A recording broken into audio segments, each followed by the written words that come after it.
I'm pleased that the Secretary is here today. I think it's his first.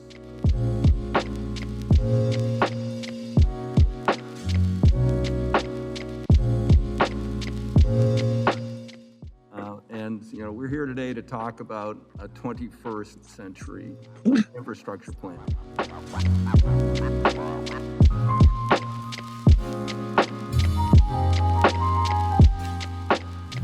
I guess you'll be Secretary Pete. I'll always answer to that. Well, you have a great job ahead of you. I'm really proud of the fact you got to be the Secretary of Transportation. The American public needs and wants, American business and individuals, the nation's crumbling infrastructure to be rebuilt. They're tired of potholes, they're tired of detours, failed bridges, congestion. Mayors are fond of pointing out how there's no such thing as a Democrat or Republican pothole. And I think when it comes to our roads and a lot of other things, it's a shared bipartisan priority. We aren't leading anything when it comes to the investment in using transportation as an investment in climate change. I believe that we have, at this moment, the best chance in any of our lifetimes to make a generational investment in infrastructure that will help us meet the country's most pressing challenges today and create a stronger future for decades to come.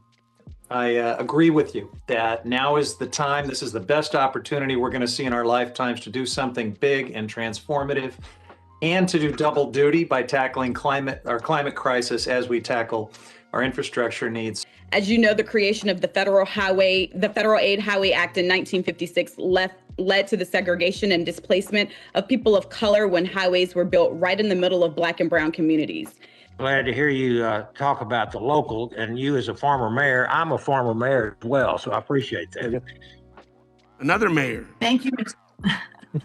Thank you, Mr. Chair. Nice to see you, Secretary Buttigieg. And Same here. We're very glad that you're here. As a former mayor and a former board member of a transit agency, I know how critical it is that transit systems can survive the pandemic, but also expand service. And this is a conversation about equity as well. I know you got the message then about the need for bipartisanship, and that's been a hallmark of this committee. I want to say thank you to you, to the Biden administration broadly, and also to my colleagues on both sides of the aisle today for bringing up the needs of our tribal communities and Indian country.